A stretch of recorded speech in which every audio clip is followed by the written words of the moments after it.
सभी को मेरा प्यार भरा नमस्कार। मैं प्रशांत सोलंकी स्वागत करता हूं आप सबका आपके अपने परिवार वोकैब वंडर्स पे। तो कैसे हैं आप सब? उम्मीद करता हूं सभी लोग बहुत अच्छे होंगे, बहुत शानदार होंगे और बहुत बेहतरीन ढंग से पढ़ाई लिखाई कर रहे होंगे। सबसे पहले मेरे भाई माफ़ी मांगना चाहूँगा कि पिछले हफ्ते और पिछले कुछ दिन से वीडियोज़ लगातार नहीं आ पाई। एक तो मैं आउट ऑफ दिल्ली था, दूसरा घर में एक बर्थडे वगैरह था और तीसरा कुछ पर्सनल काम और थे जिसकी वजह से वीडियोज़ नहीं आ पाई। लेकिन अब से आपकी क्लासेस रेगुलर आएँगी हर रोज़ सुबह 10 बजे। लेकिन भाई एक बात और बताता हूँ आप लोगों को कायदे की, किसी भी चीज़ को करने के लिए बड़ा मोटिवेशन चाहिए होता है। जब-जब मोटिवेशन डाउन जाने लगता है ना, तब-तब चीज़ें डाउन होती हैं। और हमारा एक ही मोटिवेशन है, जितना ज़्यादा से ज़्यादा आप लोग सपोर्ट करोगे उतने ज़्यादा हम मोटिवेटेड रह पाएंगे। क्वालिटी कंटेंट आपको प्रोवाइड करा जा रहा है, फ्री ऑफ कॉस्ट प्रोवाइड करा जा रहा है, कोई फालतू की बकवास क्लास में नहीं, कोई कुछ नहीं, जस्ट प्योर कंटेंट आपको दिया जा रहा है। ट्रिक के माध्यम से हर तरीके से जैसे संभव हो पा रहा है आपके लिए बेहतर से बेहतर करने का प्रयास रहा है मेरा हमेशा से ही। अब हम वोकैब वंडर्स पे ये सीरीज हमारी जो पैरेलल चल रही है ये चलती रहेगी, लेकिन बहुत जल्द ही वोकैब वंडर्स पे हम शॉर्ट्स जो हमने पहले स्टार्ट किए थे, फिर बीच में हम ये सीरीज में ज़्यादा बिजी हो गए, लेकिन शॉर्ट्स धीरे धीरे आपके और रेगुलर आने लगेंगे। उसके अलावा एक अलग से हम सीरीज शुरू करेंगे जिसमें छोटी-छोटी वीडियोज़ आपको 4-5 मिनट की, जिसमें और क्वालिटी आपको मिलेगी। मतलब और बेहतर तरीके से आपको वोकैब पढ़ाई जाएगी छोटी-छोटी वीडियोज़ के माध्यम से ही, लेकिन आपको बहुत सारी चीज़ें मिलेंगी। इसके अलावा हमारा एक दूसरा चैनल प्रशांत सोलंकी इंग्लिश, जिस पे कल आपके 50,000 सब्सक्राइबर्स पूरे हो गए, 50,000 का परिवार वो पूरा बन गया है। उस चैनल को अगर आपने सब्सक्राइब नहीं करा है तो उसको भी कर लें और कोशिश करें कि वोकैब वंडर्स को भाई ज़्यादा से ज़्यादा शेयर करें और जल्दी से इसको भी 50,000 का परिवार बनाएं। इस पे उसके बाद में कुछ और बड़ा करेंगे। तो शुरुआत करेंगे मेरे भाई वोकैब संजीवनी एक्सप्रेस। क्लास नंबर आपकी 33 है आई गेस, ये 32 लिखा हुआ है यहाँ पे, वैसे 33 होनी चाहिए। और पेज नंबर 138 पर सिनोनिम्स की क्लास नंबर 3 है ये आपकी। ठीक है, पहला आपका जो क्वेश्चन है दैट इज ऑब्लीवियस। क्या है? ऑब्लीवियस। आंसर करेंगे जल्दी से, क्या होता है ऑब्लीवियस। सबसे पहले मेरे भाई देखें अगर आप इसको, तो ऑब्लीवियस एक एडजेक्टिव होता है। क्या होता है? ऑब्लीवियस एक एडजेक्टिव होता है। मैंने आपको बहुत बार बताया है कि एडजेक्टिव की सबसे बड़ी पहचान आपकी क्या दिखेगी? आपको OUS लास्ट में दिखेगा। क्या दिखेगा? OUS दिखेगा। ऑब्लीवियस का मतलब होता है एक तरीके से फॉरगेटफुल कह सकते हैं आप, यानी कि नॉट अवेयर ऑफ समथिंग। कोई किसी चीज को लेके अवेयर ना हो, किसी चीज की जानकारी ना हो, यानी कि आसपास की घटनाओं से बेखबर जो इंसान होगा उसी को ऑब्लीवियस कह देंगे। सो ऑब्लीवियस का मतलब है not aware of something, forgetful कह सकते हैं। ठीक है, अगर मेरे भाई इसकी ट्रिक की बात करें, देखो, सो ऑब्लीवियस की ट्रिक बन सकती है अब और लिव। आपको पता है एक आपका रिलेशन होता है लिव इन रिलेशन। हालांकि ये वेस्टर्न कल्चर है, लेकिन इंडिया में काफी हद तक क्रैप्ट कर चुका है, आ चुका है। तो लिव इन में जो रहेंगे बिना किसी परवाह के, मतलब, या फिर आप इसको ऐसे याद रख सकते हैं कि जो अब लिव इन में रहते हैं वो किसी की परवाह नहीं करते, वो किसी की जानकारी नहीं रखते, उनको कोई परवाह नहीं है।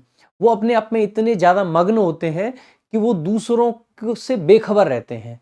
तो अब लिव इन में रहने वाले बेखबर होते हैं, अब लिव इन में रहने वाले बेखबर होते हैं। सो ऑब्लिवियस, बेसिकली ऑब्लिवियस को आप इससे याद रख सकते हैं, अब लिव इन में रहने वाले बेखबर रहते हैं। ठीक है, अब लिव इन में रहने वाले बेखबर रहते हैं, इस तरीके से। So not aware, not aware. हालांकि वेस्टर्न कल्चर की चीजें हैं और हमारा जो भारत का कल्चर है उसमें ये चीजें नहीं है, लेकिन फिर भी काफी हद तक आ चुकी हैं। ठीक है, वैसे आप बताइएगा क्या ये कल्चर सही है या गलत? मेरे हिसाब से गलत है। अगर सिनोनिम्स की बात करते हैं, पहला आपका सिनोनिम है मेरे भाई इग्नोरेंट, दूसरा है आपका नेग्लिजेंट, एक है हेडलेस, एक है आपका अनकॉन्शियस। ठीक है, देखो ध्यान देंगे, इग्नोरेंट का मतलब बेसिकली क्या होता है? जो चीजों को लेके इग्नोर करता रहे, जो चीजों पे ध्यान ही ना दे, इग्नोर कर रहा है। इग्नोरेंट यानी कि अनजान। आप इसको कैसे याद रखेंगे? आपको अक्सर करके पता है इग्नोर करना, आप कहते हैं ना यार मुझे तो इग्नोर मार दिया। इग्नोर मार दिया यानी कि आपको अनदेखा कर दिया, अनजान बना दिया। इग्नोर आपकी क्या होती है? वर्ब होती है मेरे भाई, और इसी वर्ब से बनने वाला एडजेक्टिव क्या है आपका? इग्नोरेंट है। क्या है? इग्नोरेंट। इससे बनने वाला नाउन क्या होता है? That is ignorance. ठीक है, इग्नोरेंस। सो इग्नोरेंस आपका क्या हो गया? नाउन हो गया, है ना? सो सारे वर्ड ऐसे ही। आपकी वर्ब होती है निग्लेक्ट। निग्लेक्ट करने का मतलब है किसी चीज को छोड़ दिया है, टाटा बाय बाय, निग्लेक्ट कर दिया, नकार दिया, नकारना। So neglect again is a verb, ठीक है। लेकिन नेग्लिजेंट की बात करते हैं तो क्या बन जाता है, एडजेक्टिव। सो नेग्लिजेंट का मतलब क्या हो जाता है, नेग्लिजेंट का मतलब हो जाता है जो किसी चीज को नकार दे, जो किसी चीज की परवाह ना करे, बेपरवाह एकदम से। सो वो आपका बन गया, ठीक है। अगला आपका वर्ड है हीडलेस। हीडलेस का मतलब भी क्या होता है भाई, देखो हीडलेस का मतलब बेपरवाह, जिसको कोई परवाह ना हो, जिसके अंदर हेड ना हो, दिमाग ना हो, वही क्या हो जाएगा, हेडलेस हो जाएगा। तो बस छोटा सा स्पेलिंग में करेक्शन है, मतलब करेक्शन नहीं, चेंज है, इसका और इसका मीनिंग लगभग सेम रहता है। आगे देखेंगे अनकॉन्सियस। देखो कॉन्सियस आप सभी जानते हैं, कॉन्सियस का मतलब है जागरूक एक तरीके से, और अन अगर इसके आगे लग गया तो जो जागरूक ना हो, जो जागरूक नहीं है वो क्या है, चीजों से अनजान है, बेपरवाह है। सो अनकॉन्सियस हो गया। इस तरीके से आपको ये सारे के सारे सिनोनिम्स याद रख लेने हैं। मैं आपको बार बार एक ही चीज कहता हूं, देखो यहीं से आपका नाउन क्या बन जाएगा, नेग्लिजेंस। बार बार एक चीज का ध्यान रखेंगे मेरे भाई, एक शब्द अगर याद कर रहे हैं तो उसके डेरिवेटिव्स आपको याद होने चाहिए। अगर एक शब्द आपने पढ़ा है तो उसके सिनोनिम एंटोनिम थोड़े से माइंड में रहने चाहिए, उससे जुड़े हुए शब्दों को याद करेंगे तभी शब्द याद हो पाएंगे। मेरे भाई एक सिंगल एंटिटी को याद रखना पाना बहुत मुश्किल होता है। सिंगल नंबर बहुत छोटा होता है, दिमाग से कहीं भी फिसल जाएगा। सिंगल वर्ड छोटा होता है, दिमाग से कहीं भी फिसल जाएगा। जब एक वर्ड के सराउंडिंग में आप 4 वर्ड और याद करोगे तो पूरी संभावना है कि वो वर्ड आपके साथ में रहेंगे, ठीक है। तो इस बात का ध्यान देंगे। नेक्स्ट देंगे, अगला आपका वर्ड है फेरोसियस। फेरोसियस का मतलब क्या होता है, फेरोसियस, देखो फेरोसियस का मतलब होता है बड़ा खतरनाक, बड़ा खतरनाक, मतलब खूंखार टाइप का, एक तरीके से कह सकते हैं, उग्र, वेरी एग्रेसिव और वायलेंट, खूंखार, खतरनाक, उग्र। याद कैसे रखेंगे भाई, बहुत सिंपल सा ट्रिक है आपके लिए। फेरोसियस को फेर और सीरियस, फेरोसियस फिर सीरियस, और बस ये लाइन याद रख लेनी है। वह गुस्सा करने के बाद फिर से सीरियस हो गया, तो फिर से सीरियस हो गया यानी कि गुस्सा, जिसके अंदर गुस्सा है वही कैसा है, फिर सीरियस है यानी कि फेरोसियस है। जिसके अंदर गुस्सा है वही क्या है, फिर सीरियस है यानी कि फेरोसियस है। सो फेरोसियस बेसिकली जो सीरियस हो जाता है बार बार, फिर से सीरियस हो गया। अगला देखेंगे, अगला आपका वर्ड है मतलब इसके सिनोनिम्स देखेंगे, फ्राइटफुल। मेरे भाई फ्राइट का मतलब होता है डर, और फ्राइट में अगर फुल लग जाए तो डर से भरा हुआ।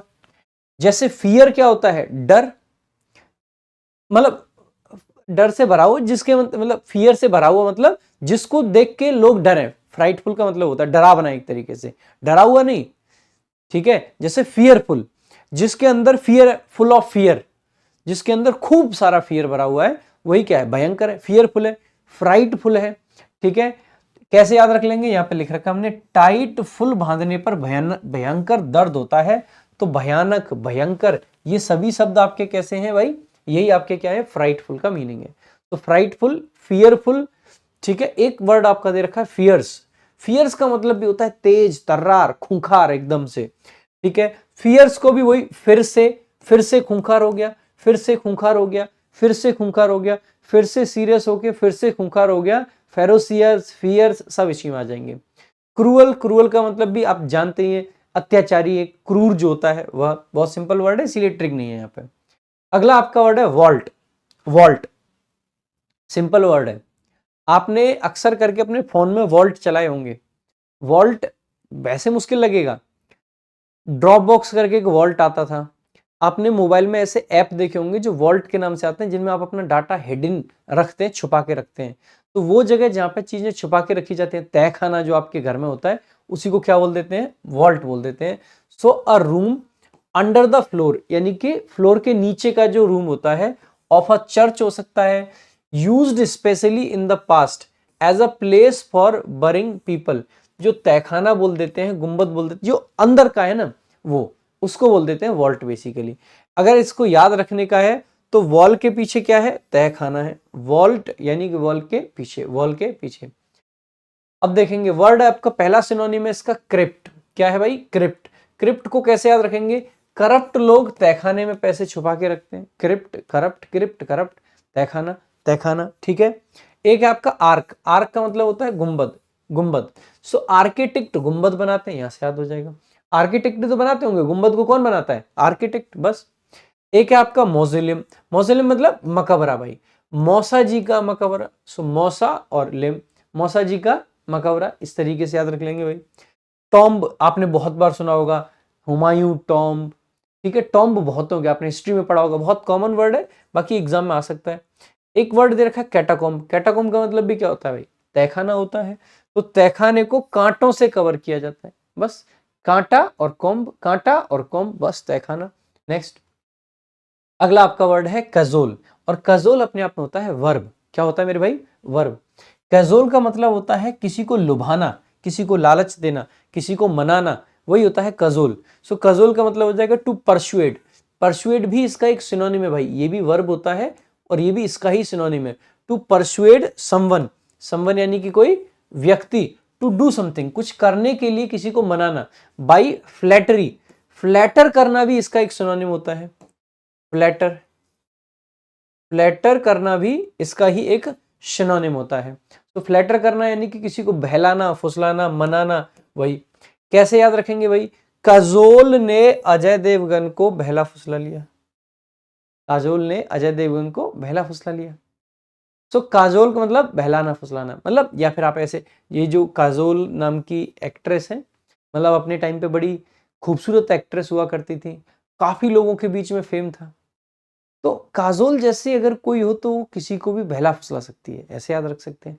काजोल कर सकती है किसी को भी, काजोल कर दिया मतलब बहला फुसला दिया, बहलाना फुसलाना भाई, ठीक है। अगर देखेंगे इसके सिनोनिम्स, एक वर्ड दे रखा परसुएड, अभी मैंने वहीं पे आपको ये मार्क भी किया था। परसुएड का मतलब है मेरे भाई किसी को मनाना, बहलाना, फुसलाना। कैसे याद रखेंगे? पर्स खरीदने के लिए बीएफ को मना लिया किसी ने, बस परसुएड कर लिया। काजोल ने पर्स खरीदने के लिए बीएफ को मना लिया। बीएफ यानी कि यहाँ पे बेस्ट फ्रेंड है ना। तो आगे, कॉक्स। कॉक्स का मतलब क्या होता है? कॉक्स का मतलब भी होता है किसी को मनाना। कॉक्स को coach, coax coach, coax coach, यानी कि कोच की चापलूसी करके कोच को मना लिया। किसी प्लेयर को प्लेइंग 11 में जगह नहीं मिल रही थी, उसने कोच की थोड़ी चापलूसी की, मना लिया, बस कॉक्स कर लिया, कॉक्स कर लिया। विडल, विडल का मतलब भी होता है किसी को मनाना। उसने दिल्ली में settle, widdle settle, widdle settle. So widdle यानी कि फैमिली को सेटल करने के लिए मना लिया, विडल कर लिया। नेक्स्ट, अगला जो आपका वर्ड है दैट इज मेलिंग। मेलिंग क्या है भाई? मेलिंग। देखो भाई, मैं बार बार कहता हूं आपसे, वर्ड्स को जितना हो सके कमेंट्स बॉक्स में लिखते रहें। कमेंट बॉक्स में जितना ज्यादा बार वर्ड आप लिखोगे उतना बेहतर ढंग से आपको याद होता रहेगा, तो ज्यादा से ज्यादा लिखें भाई। मेलिंग का मतलब क्या होता है मेरे भाई? कोई भी चीज जो दूषित होती है, खराब होती है, उसको बोल देते हैं, ठीक है। तो इविल इन नेचर और इफेक्ट, किसी की जो अनिष्टकारी हो, अहितकारी हो, जो बुरा करे, खराब चीजें जो होती हैं वो। सो मेलिंग को बेसिकली मलिन कपड़े पहनना नुकसानदेह होता है। सो हिंदी में एक वर्ड होता है ना मलिन, मलिन का मतलब गंदे। सो वहीं से मेलिंग मतलब गंदे, तो ये वही मलिन है, इसको जी कई बार साइलेंट रखते हैं, तो मेलिंग मतलब गंदे, मलिन।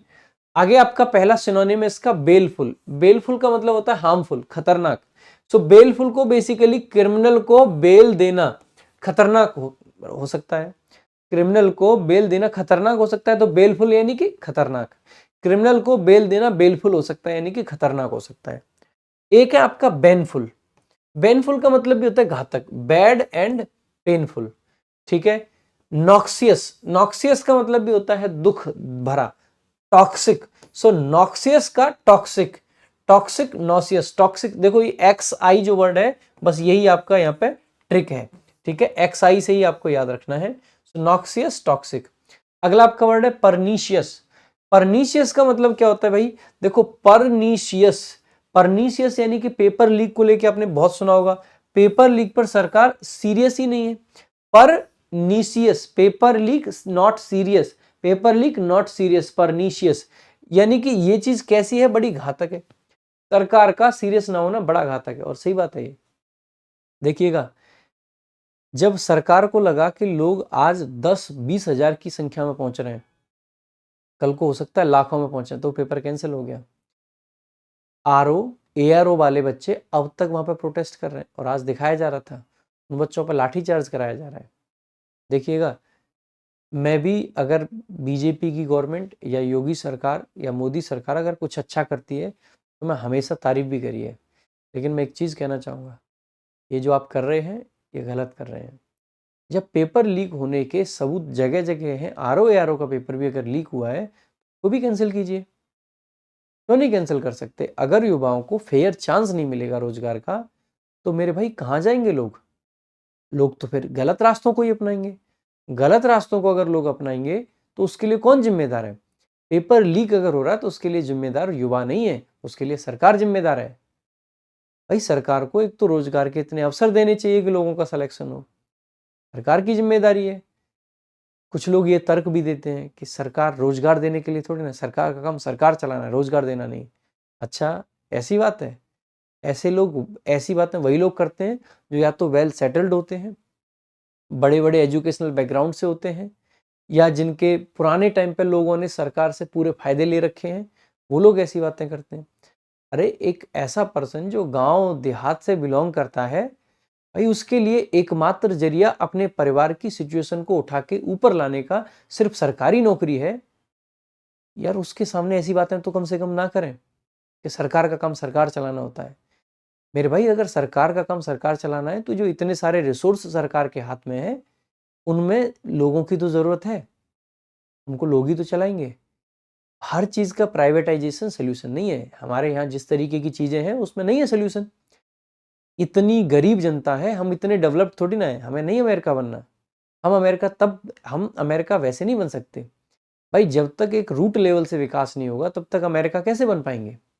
अमेरिका बनने का भी फायदा तब होगा जब अमेरिका की तरह लोगों का स्टैंडर्ड ऊपर उठेगा। लोगों के स्टैंडर्ड को तुम पीछे छोड़ के प्राइवेटाइजेशन करके अलग अलग चीजें करके अमेरिका बनने का प्रयास करोगे तो वो प्रयास खोखला रह जाएगा। अगर जो देश की जो रूट लेवल की जनता है, जो कॉमन मैन है, जो जनता है, अगर जनता को अमेरिका बनने का कोई फायदा नहीं है तो तुम देश को अमेरिका क्या कुछ भी बना दो, क्या फायदा होगा उससे?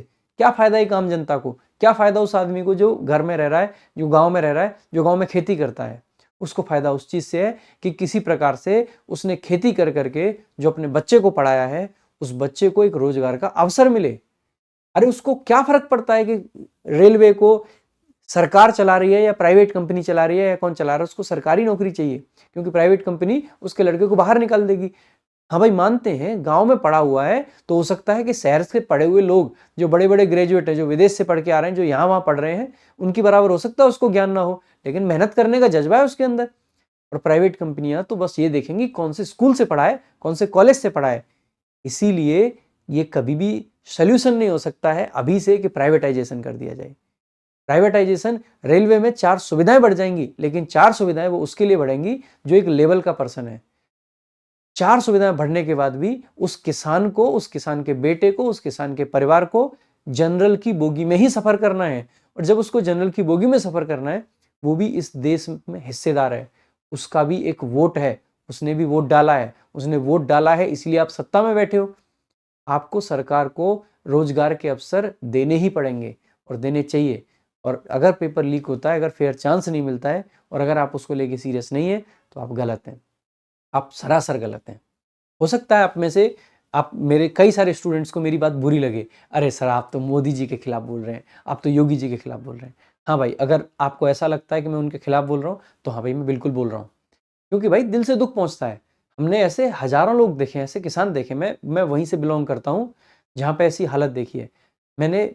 लिटरली जब मैं ऐसी बातें करता हूँ मेरी आंख में आंसू आ जाते हैं, क्योंकि मैंने वो किसान देखे हैं जो 3,000 रुपये महीना, 100 रुपये डेली के कमा के ना घर का खर्चा चला रहे होते हैं।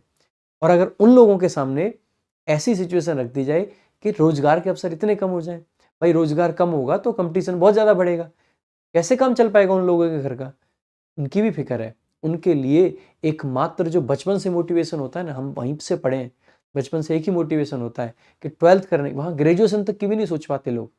12th करने के बाद में एक ही सपना है कि सरकारी नौकरी लेंगे, और सरकारी नौकरी पहले आएंगी ही नहीं, और अगर आएंगी तो उसमें इतनी सारी चीटिंग होगी, इतनी सारी धांधली होगी, तो कैसे मिल पाएगी सरकारी नौकरी?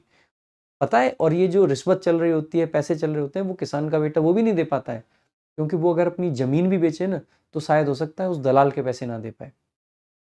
लेकिन जब लगातार लीक पेपर होता है तो मासूम बच्चे उसमें भी फंस जाते हैं, लोगों के खेत तक बेच जाते हैं। तो सरकार से बस यही गुजारिश है कि ये लीक वगैरह ना होने दें, और ज़्यादा से ज़्यादा जितना रोजगार का सृजन कर सकते हैं करें। क्योंकि बहुत सारा युवा सिर्फ और सिर्फ आपके भरोसे बैठा है। आप ही हैं जो उसको पार लगा सकते हैं। तो सरकार, आपसे ही गुजारिश है, ज़्यादा से ज़्यादा लोगों के लिए नौकरियों का सृजन करें, नए रोजगार के मौके उपलब्ध कराएं।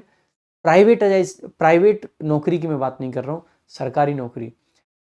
प्राइवेट नौकरी से हो सकता है एक पर्सन, उसकी बीवी और उसके बच्चे ठीक ठाक जीवन जी लें, लेकिन सरकारी नौकरी के दम पे एक लड़का, उसके ऊपर की एक पीढ़ी, उसके माँ बाप चाचा ताऊ तक, और उसके अगली पीढ़ी, उसके बच्चे और इवन उसके भाई बहन, सब 3-4 पीढ़ियों को बदलती है एक सरकारी नौकरी। गांव में ऐसा कहा जाता है, और ऐसा कहा नहीं जाता, ऐसा होता है। बस इसीलिए युवा पागलों की तरह हर चीज को छोड़ के सरकारी नौकरी के पीछे भागता है। यूं ही थोड़ी ना पागल होते हैं यार। जो सरकारी नौकरी से इश्क है ना, वो शिद्दत का इश्क है, और वो इसलिए है क्योंकि उसकी ज़रूरत है। परिवार के लिए उससे बड़ा कुछ भी नहीं है, ज़रूरत है मेरे भाई। तो पेपर लीक और ये बड़े घातक हैं, ये बड़े परनीशियस हैं। कैसे हैं? परनीशियस। नेक्स्ट देखेंगे भाई। अगला आपका वर्ड है लेविटेट करना। लेविटेट करना भाई, बताएंगे क्या होगा इसका करेक्ट मीनिंग। कई बारी में मतलब जब ऐसे मुद्दों पे बात आती है ना, मैं वैसे बड़ा क्लास में फनी सा रहता हूँ, मतलब कोशिश करता हूँ हमेशा हंसते खेलते पढ़ाऊँ, बट इन चीज़ों को लेके मैं बहुत इमोशनल हो जाता हूँ, क्योंकि मैं ना अभी थोड़े दिन में दिल्ली आ गए हम भाई। हम कभी ड्यू वगैरह से नहीं पढ़े, कभी हमें मौका ही नहीं मिला ना पढ़ने का। हम एक सरकारी नौकरी के भरोसे जिए हैं, और वो सरकारी नौकरी हमें मिली भी। लेकिन वो बात अलग है कि हम चलो आज टीचिंग कर रहे हैं, लेकिन हमने वो परिवार देखे हैं, हमारा परिवार की भी हमने हालत देखी है। मेरे घर में चाचा ताऊ आज भी लोग हैं, उन सब की भी ज़रूरतें देखी हैं।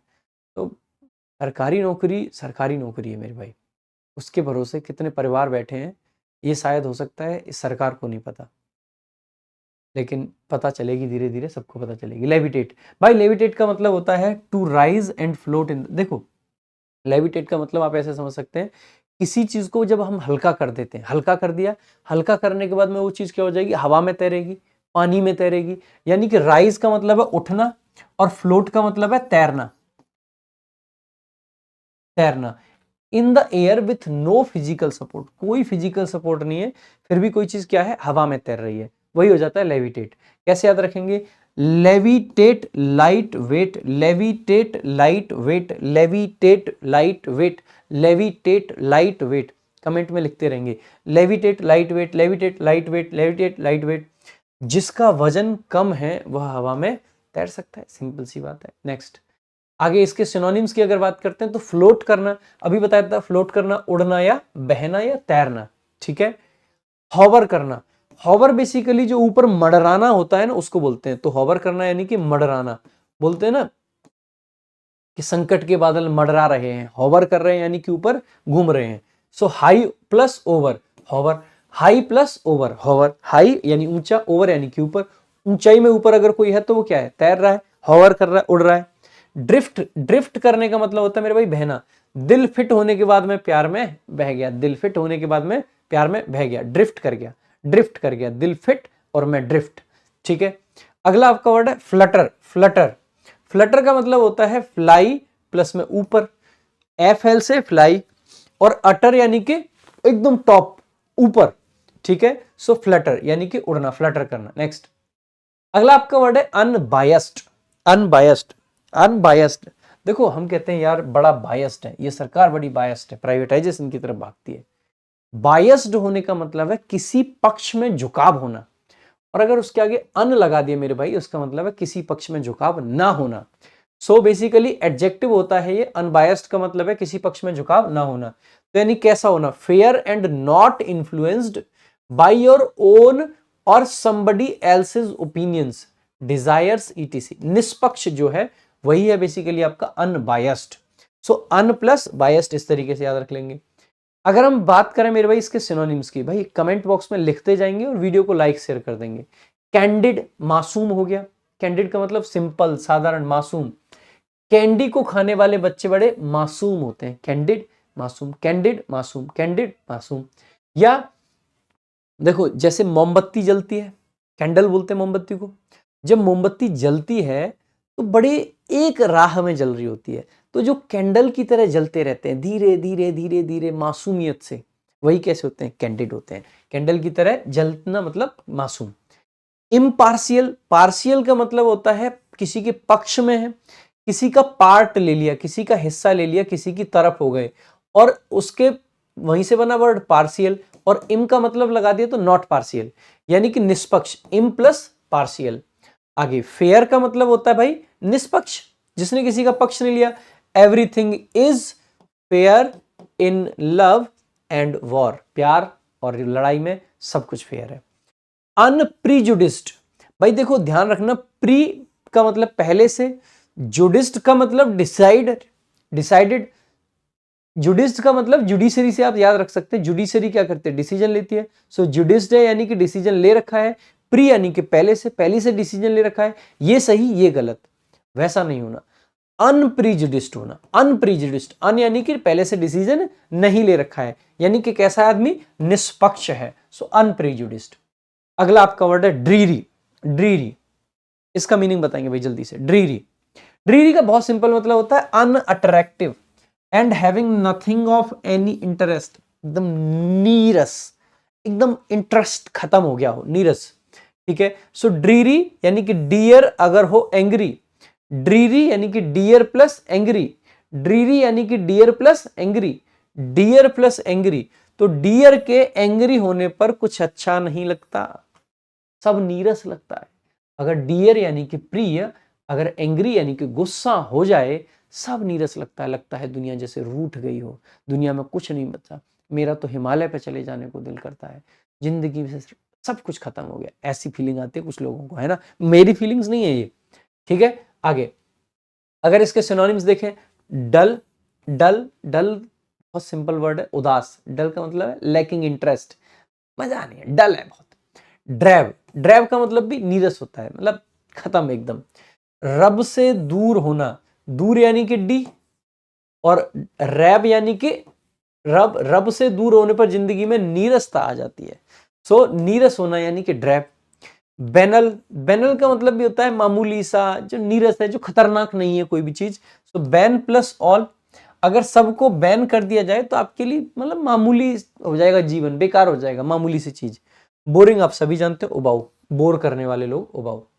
नेक्स्ट अगला आपका वर्ड है फ्रीक्वेंट, फ्रीक्वेंट, फ्रीक्वेंट का मतलब है कोई चीज जो बार बार हो रही है, टाइम एंड अगेन, लगातार, बार बार बार बार, फ्रीक्वेंट। सिंपल वर्ड है, फ्रीक्वेंसी की बात करते हैं, साइंस में वर्ड सुना होगा फ्रीक्वेंसी, फ्रीक्वेंसी का मतलब है किसी चीज की मतलब जो आवृत्ति है कितनी बार है, बार बार होना, सो बार बार होने वाला, सो हैपनिंग और डूइंग समथिंग ऑफन, बहुत बार बार होने वाला कोई भी चीज, वही कहलाती है फ्रीक्वेंट। याद रखने के लिए मुझे नहीं लगता कोई ट्रिक की जरूरत है, फिर भी फ्री में सेंट बार बार, मतलब अगर फ्री में सेंट मिल जाए कुछ लोगों को तो बार बार लगाते हैं, ठीक है, सो बार बार, फ्रीक्वेंट। देखेंगे अगला आपका वर्ड है इंटरमिटेंट, इंटरमिटेंट देखो अनिरंतर लिख रखा है यहाँ पे, वैसे इसको ना निरंतर कर देते हैं, ज्यादा अच्छा रहेगा, निरंतर, ठीक है, निरंतर। इंटरमिटेंट का मतलब होता है निरंतर। अब देखो इंटरमिटेंट मतलब छोड़ छोड़ के, थोड़े थोड़े टाइम में, थोड़े थोड़े टाइम में कोई चीज हो रही है, ध्यान रखना ये एक ऐसा वर्ड है, ये इसके सिनोनिम एंटोनिम दोनों में फंस सकता है, क्योंकि देखो फ्रीक्वेंट का मतलब है जो लगातार हो, मतलब बार बार हो रहा है, इंटरमिटेंट का मतलब है जो चीजें हो तो रही हैं लेकिन लगातार नहीं है, कुछ कुछ टाइम में हो रही है, हो रही है, हो रही है, हो रही है, रुक रुक के जो चीजें हो रही हैं वो इंटरमिटेंट होता है। तो मित्र अक्सर मिलते रहते हैं, बहुत फ्रीक्वेंट नहीं, लेकिन हाँ ठीक है। रिकरेंट, रिकरेंट का मतलब क्या होता है मेरे भाई, बार बार होने वाला, बराबर नहीं, बार बार, बार बार दिन ये आए, बार बार दिल ये गाए, तुम जियो हजारों साल, आगे क्या है, ये मेरी जो भी है, आगे। कॉन्टिन्यूअल, कॉन्टिन्यूअल का मतलब होता है नियमित रूप से, जो कॉन्टिन्यूटी में हो रही है कोई चीज, लगातार हो रही है, तो नियमित, कॉन्टिन्यूअल। नेक्स्ट अट्यून्ड, अगला आपका वर्ड है अट्यून्ड, एडजेक्टिव होता है ये, अट्यून्ड, बताएंगे भाई अट्यून्ड। अट्यून्ड बहुत सिंपल वर्ड है, इसका मतलब है एबल टू अंडरस्टैंड और रिकॉग्नाइज समथिंग, किसी चीज की ट्यून को जो पहचान पा रहा है वही है अट्यून्ड, सिंपल सा वर्ड है। सो ऑटो ट्यून्ड बराबर अट्यून्ड, अट्यून्ड यानी कि ऑटो ट्यून्ड, जो ट्यून को ऑटोमेटिकली पहचान ले वही अट्यून्ड कहलाएगा। अगर देखें सो बेसिकली लयबद्ध, आत्मसात, ठीक है। पहला वर्ड है आपका एसिमिलेटेड। एसिमिलेटेड यानी कि आत्मसात कह सकते हैं, जिसका मेल मिला हुआ हो, जिसकी टून मिली हुई हो, एसिमिलेटेड इकट्ठा हो। रिकंसाइल्ड, रिकंसाइल्ड यानी कि मेल मिलाप से चलने वाली चीजें, रिकंसाइल कर लिया गया। अडेप्टेड, जिसको अनुकूल बनाया गया हो। इंटीग्रेटेड, जुड़ा हुआ, मनवाया हुआ, इंटीग्रेट किया हुआ, ये सब में जुड़ाव दिख रहा है, यहां पे लगाव दिख रहा है हर एक वर्ड में, ठीक है। सो बस यही आपके हैं। सो इतने ग्रेट हो आप कि हर किसी से बात मनवा सकते हैं। नेक्स्ट, अगला आपका वर्ड है डिप्रेस्ड। बहुत सिंपल वर्ड है। कहते हैं यार बहुत डिप्रेस्ड फील हो रहा है। डिप्रेस्ड यानी कि मतलब एक तरीके से हम कह सकते हैं जब लाइक इसके लिए हिंदी वर्ड होता है, कुछ स्लिप हो रहा है, जब हम बहुत सैड फील कर रहे होते हैं, जब हम बहुत दुखी होते हैं, तो हम कहते हैं ना कि डिप्रेशन की तरफ जा रहे हैं। डिप्रेस्ड होने का मतलब है बहुत लिमिट से ज्यादा दुखी होना, बहुत लिमिट से ज्यादा दुखी होना। So very sad and without hope, बहुत उदास होना, बहुत उदास होना। सो डिप्रेशन में दुखी हो जाते हैं, वही डिप्रेस्ड वहीं से बना है। डिप्रेस्ड आपका एडजेक्टिव है और डिप्रेशन आपका नाउन है, वहीं से बने दोनों शब्द। Anxiety, depression. नेक्स्ट, अगला आपका वर्ड है डोलफुल। डोलफुल का मतलब होता है मेरा भाई, मतलब कोई भी चीज जहां पे जो कोई बहुत उदास है, एकदम शोकाकुल टाइप का हो रहा है, शोक हो रहा है, उसको दुख हो रहा है, ऐसे ही। सो डोलफुल को यानी डॉली फुल मूड में रो रही है, रो रही है यानी कि दुखी हो रही है, ठीक है। डिसहार्टन्ड, डिस यानी कि नेगेटिव, हार्टन्ड का मतलब है जिसके दिल को चोट लगी हो, जिसके दिल को मतलब चोट लगी हो, सो निराश कह सकते हैं। दिशा ने बहुत हर्ट किया। ये टीम ने पीपीटी बनाई है, पता नहीं जिसने पीपीटी बनाई हो सकता है कि उसकी एक्स का नाम दिशा रहा हो, तो दिशा ने उसको बहुत हर्ट किया, डिसहार्टन्ड, ठीक है। डेस्पोंडेंट, डेस्पोंडेंट का मतलब आप समझते हैं डिसअपॉइंटेड।